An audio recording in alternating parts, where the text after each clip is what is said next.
श्रीराम जय राम जय जय राम। संतांचे होणे म्हणजे त्यांच्या आज्ञेत राहणे। मी जिवंत राहावे हे जितके जरूर आहे, तितकेच परमात्म्याची ओळख करून घेणे जरूर आहे। जगात नावे ठेवीत नाहीत कोणाला, परमार्थाला वाहून घेतले तर प्रपंच नीट करीत नाही म्हणून नावे ठेवतात। तिकडे लक्ष देऊ नये। मनाच्या विषादाला कारण एकच असावे की मी अजून भगवंताचा झालो नाही। जो भगवंताच्या इच्छेने वागतो त्याचे चांगले होते। भगवंत ठेवील त्यात समाधान मानून राहावे। भगवंताचे रूप आनंदमय आहे आणि सृष्टीचा क्रमच असा आहे की तो माणसाला आनंदाप्रत पोहोचवीत असतो। अत्यंत दरिद्रयास सुद्धा आनंदाची जागा असतेच। आनंदाशिवाय मनुष्य जगणे सुद्धा शक्य नाही। मी मुळात आनंदरूप असताना मग दुःखाचे गाडे कोठून आले?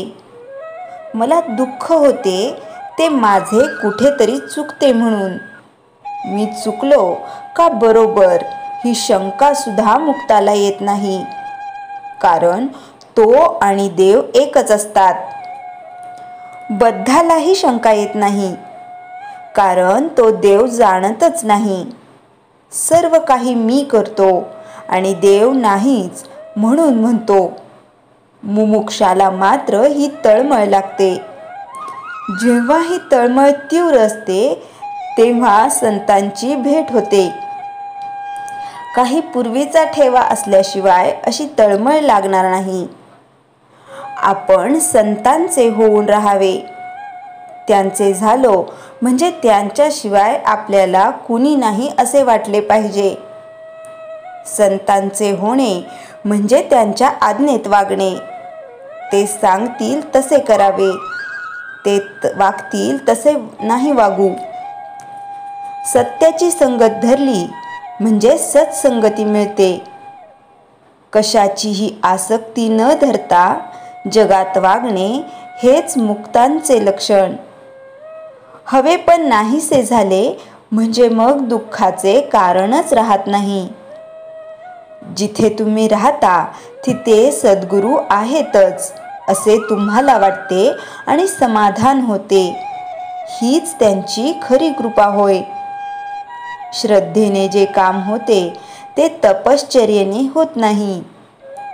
आपल्या गुरूंनी सांगितल्याप्रमाणे वागणे हाच आपला परमार्थ समजा। गुरु म्हणजे साक्षात परमात्मा। त्याची आज्ञा पाळणे हीच आपली तपश्चर्या। याहून वेगळे काही करण्याची गरज आहे असे न वाटावे। माझ्या मनाचे विकार जात नाहीत असे चांगल्या माणसांना सुद्धा वाटते, पण ते जात नाहीत असे घोकून त्यांचा ध्यास घेतल्याने ते उलट वाढतील। तिकडे लक्ष देऊ नये। नाम घेणे हे आपले काम करीत राहावे, म्हणजे विकार आपोआपच कमी होत जातील। मात्र मनाच्या मागे देहाला जाऊ न देणे इतके जपले पाहिजे। श्रीराम जय राम जय जय राम। चैतन्यवाणी संतांची आज्ञा प्रमाण मानणे हेच प्रचिती येण्याचे साधन आहे। श्रीराम जय राम जय जय राम। समर्थ शिष्या वेणा स्वामी भाग 12। क्षण हा औत्सुक्याचा, जगणे सार्थक करणाऱ्याचा, आनंदाचा, परीक्षेचा, अंतःकरण जाणण्याचा। समर्थांनी दिलेली उत्तरे ऐकताना वेणाबाईंना जणू समाधी लागली होती। रामराया करुणाकारक आहे याची साक्ष देणारा आहे, याची खात्री पटवणारा सहवास फक्त सद्गुरूंचाच असतो। कारण मनीचे तुम्ही जाणता सर्व काही हे खरंच ठरलं होतं। वेणाबाईंच्या चेहऱ्यावर चैतन्याचं हसू फुललं। समर्थांनी श्लोक म्हणायला सुरुवात केली. म्हणा श्रेष्ठ धारिष्ठ्य जीवी धरावे, म्हणा बोलणे नीच शोषित जावे, स्वये सर्वदा नम्र वाचे वदावे, मना सर्व लोकांसी रेनी ववावे. जय जय रघुवीर समर्थ. तेवढ्यात वेणाबाईंच्या सासूबाई भिक्षा घेऊन आल्या. त्यांनी समर्थांच्या झोळीत भिक्षा वाढली. समर्थ अत्यंत प्रेमळपणे म्हणाले, रामराया कल्याण करील बरं तुमचे. रामराया कृपावंत आहे. तो संकटात मार्ग दाखवतो, चांगल्या वाईटाची पारख देतो. या पोरीचे सुद्धा तो कल्याणच करणार. एवढे बोलून झपाझप पावले टाकीत समर्थ वाड्यातून बाहेर पडले.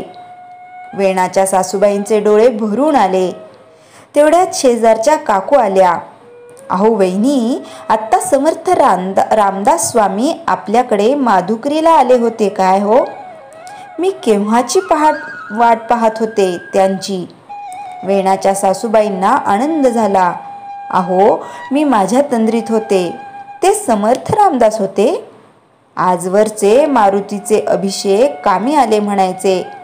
असे म्हणत त्यांनी आपले दोन्ही हात जोडून नमस्कार केला. वेणाबाईंनी मात्र समर्थांचे वेगळेपण, त्यांचे वैशिष्ट्य नेमके टिपले. समर्थांचा अधिकार त्यांनी पुरेपूर ओळखला. ज्या सद्गुरू भेटीसाठी आपण गेले कित्येक दिवस तळमळत आहोत, ते सद्गुरू हेच, ही खुणगाठ त्यांना पटली. पण बाईच्या जातीला बोलायची प्राज्ञा कुठे होती? भाग 13. गुरु कवणा म्हणावे, सद्गुरू कैसे ओळखावे, हे ज्ञान कोण देईल बरवे, इच्छा मनीची पुरवेल. चातुर्मास असल्याने मंदिरात रोज प्रवचन असे. वेणाला सासूबाई म्हणाल्या, तू पण चल आज प्रवचनाला. प्रवचनकारांनी गणेश स्तवन केलं, सद्गुरूंचे स्मरण केलं आणि नमस्कार करून बोलायला सुरुवात केली. दृष्टांतोनैव दुष्ट स्त्री भुवन जठरे, सद्गुरो ज्ञाना दांतु स्पर्श चेत्रयत, कल्प सयनयती यह हो, स्वयत्ताम स्मरास्यम न स्पर्शत्व तथापि श्रित चरगुणो युगे. सद्गुरु स्वयशिष्ये स्वयं साम्य विधते भवती निरुपमस्ते वालौकी कोपी. ते म्हणाले, या संस्कृत श्लोकाचा अर्थ आहे स्वर्ग आणि पृथ्वी पाताळ म्हणजेच त्रिलोकी ज्ञान देणाऱ्या गुरुस उपमा नाही. म्हणजे कुणाबरोबर सुद्धा आपण त्यांची बरोबरी करू शकत नाही. गुरुला पारसमणी मानले तर ते अयोग्य ठरेल, कारण पारसमणी लोखंडाचं रूपांतर फक्त सोन्यात करू शकतो, पण स्वतःसारखा नाही बनवत. पण सद्गुरू तर आपल्या शिष्याला आपल्यासारखं बनवतो. म्हणून गुरुसाठी उपमा नाही, गुरु अलौकिक आहे, असा या श्लोकाचा अर्थ आहे. आषाढ पौर्णिमेला गुरुपौर्णिमा म्हणतात. या दिवशी व्यास ऋषींची पूजा केली जाते. 4 वेदांचे जनक असलेले व्यास ऋषी आदी गुरु मानले जातात. ईश्वराचे सगुण रूप असलेल्या गुरूंचे मनोभावे पूजन या दिवशी करतात. यासाठी समर्थ रामदास स्वामी म्हणतात, ऐक्षे ठेवा सकळांचा, परी पांगडा फिटेना शरीराचा, तेणे मार्ग ईश्वराचा चुकोणी जाती. खरं तर ईश्वर हा सर्वांचा अक्षय असा ठेवा आहे, परंतु देहापासून सुख मिळवण्याची वासना काही कमी होत नाही आणि त्यामुळे भगवंताकडे जाण्याचा रस्ता सापडत नाही. वाट चुकून रस्ता भरकटत जातात. भगवंताच्या भेटीचा रस्ता दाखवतो व सहज त्यावरून जायला मदत करतो तो गुरु. नुसतं विद्यादान करून थांबत नाही, पण योग्य विद्यार्जनाची पद्धत शिकवून त्याचा आयुष्यात योग्य उपयोग करायला शिकवतो तो गुरु.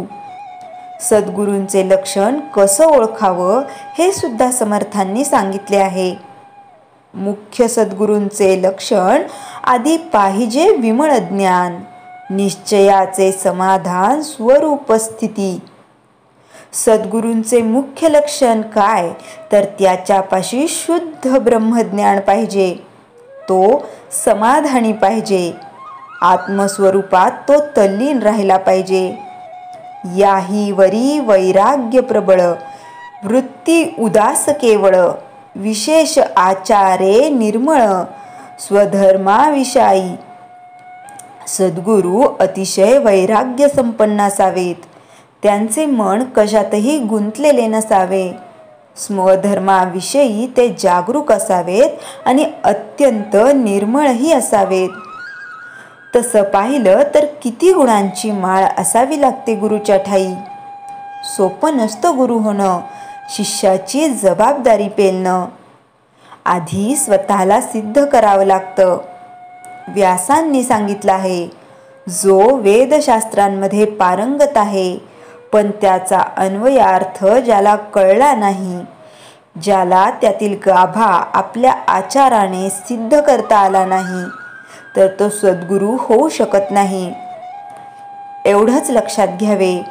गुरुदेव परब्रह्म, गुरु हेच परब्रह्म आहेत. गुरु ज्ञान देतात व सद्गुरू तू कोण आहेस हे सांगतात. तुमच्या विचारांना योग्य दिशा देतात. गुरु हे गुळासारखेच असतात, फक्त आपल्याला फायदा करून घेतला पाहिजे. एक गोष्ट लक्षात घ्यावी, आपल्या प्रयत्नाने भवसागर ओलांडणे फार कठीण. कदाचित शेकडो जन्मही लागू शकतील. त्यापेक्षा गुरुचे बोट घट्ट धरा, त्याने सांगितलेल्या मार्गावरून धरा, त्याने सांगितलेल्या मार्गावरून श्रद्धेने वाटचाल करा. बघा किती सहजपणे ते तुम्हाला सुख, समाधान व अखंड आनंदाच्या नगराकडे घेऊन जातील. पण त्यासाठी गुरूंच्या सानिध्यात राहिले पाहिजे. जे साधन गुरूंनी आपल्याला दिले आहे ते केले पाहिजे.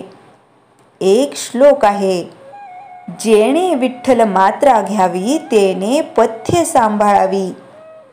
एक आवडलेलं छान वाक्य आपल्यासाठी.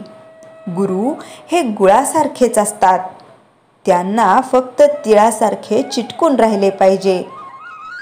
आयुष्य गोड झाल्याशिवाय राहणार नाही. आपण खूप नशीबवान आहोत की आपल्या आयुष्यात सद्गुरू आहेत. या वाक्याने वेणाच्या समोर समर्थ रामदास स्वामी उभे राहिले. भाग 14. पात्र शिष्य जाणे सद्गुरू योगी यांचा, गुंता सोडी मार्ग देती भावाचा, जाणते मणी पेरिती भाव भोळा, असा सद्गुरू पूर्व पुण्ये मिळाला. शिष्याच्या मनातल्या शंकांचा निचरा झाला. तप्त झालेल्या मनावर शांत आणि शुद्ध विचारांचा शिडकाव झाला की मनोभूमी तयार होते. म्हणजे उपदेशाचे बीज पेरण्यासाठी सद्गुरू चालत दारी येतात, असे वेणाच्या वडिलांनी पूर्वी सांगितले तिला. वेणाबाईंना वडिलांची आठवण येत होती. त्यांनी शिकवलेली मुळाक्षरे, अंकगणित, शुभम करोती, रामरक्षा किती किती म्हणून आठवावं. त्यांचा मायेचा पाठीवर हात आजही जगण्याची उमेद देत होता. पण आता सारे बदलून गेले. मला कुठल्याही घरी सन्मान मिळणार नाही. एकतर स्वयंपाकघरात, नाहीतर परसात धुनी धुवा, भांडी घासा. मानवर करून कोणाबरोबर बोलायचं नाही. बाबा मात्र लांबून का होईना चौकशी करत. बाहेर जाणे फक्त देवळात दर्शनासाठी, नाहीतर कथापुराण ऐकण्यासाठी. कोणताही सण समारंभ पूर्ण वर्ज्य. पण पितृवत्सल्य समर्थांच्या भेटीने पितृवचन खरे झाल्याची वेणाची खात्री पटली.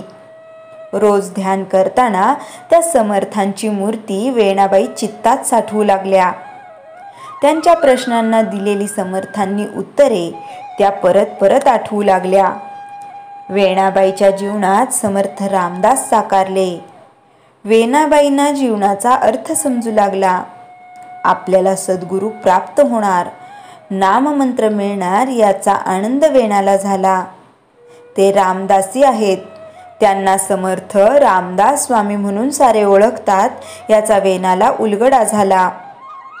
त्यांनी केलेली उपासना, देशातील तीर्थाटन स्थान महात्म्यांचं लेखन, स्थापन केलेल्या मारुती मंदिराची ख्याती, खरंच समर्थ रामदास स्वामी किती मोठी प्रतिमा आहे. आपली इच्छा त्यांचा अनुग्रह मिळावा अशी आहे. पण आपण या अशा दैव फुटक्या. आपण विचारलं पाहिजे, पण कुणाला, कधी? सासू सासरे परवानगी देतील का? परत शंकांचं काहूर मनात थैमान घालू लागलं. किती दिवस झाले आपण काही घराबाहेर गेलो नाही. आपल्या शेजारच्या काकू पण कोल्हापूरच्या आहेत. त्या सुद्धा नेहमी म्हणतात, वेणा कधी दुपारच्या वेळी सवड काढून येत जाग घटकाभर. तेवढाच तुला विरंगुळा. तू रामायण वाचतेस त्यातलं काही बोलू. अगदीच वाटल्यास बोलत फुलवाती तेलवाती करू. पण तू ये ग बाळा, मी सांगेन तुझ्या सासूबाईंना. पण वेणा कधी गेली नव्हती. त्या काकूंना समर्थ रामदास स्वामींची बरीच माहिती होती. त्यांचे यजमान समर्थांचे शिष्य होते. त्यामुळे समर्थांचे काही अनुभव माहिती मिळेल म्हणून वेणानं त्यांच्या घरी जाण्याचं ठरवलं. त्यांची ही मुलगी वेणाच्या वयाची होती. ती सुद्धा वेणासारखीच दुर्दैवी होती. वेणाने सासूबाईंना नम्रपणे विचारलं, शेजारच्या काकूंच्याकडे घटकाभर जावं म्हणते. आपली परवानगी असेल तर. वेणाचं बोलणं संपायच्या आत सासूबाई म्हणाल्या, जा हो जा, तेवढेच तुला समाधान.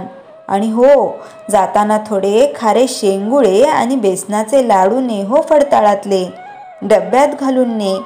गोदीसाठी पाठवलेत म्हणावं. तिचं आणि तुझं नशीब मेलं फुटकच, असं पुटपुटत डोळ्याला पदर लावला.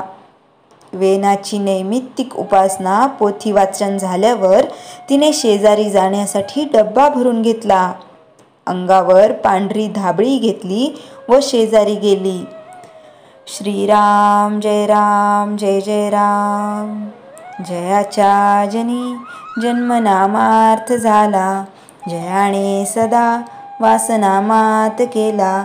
जयाच्या मुखी सर्वदा नाम कीर्ती. नमस्कार तया ब्रह्मचैतन्य मूर्ती. श्रीराम जय राम जय जय राम. जानकी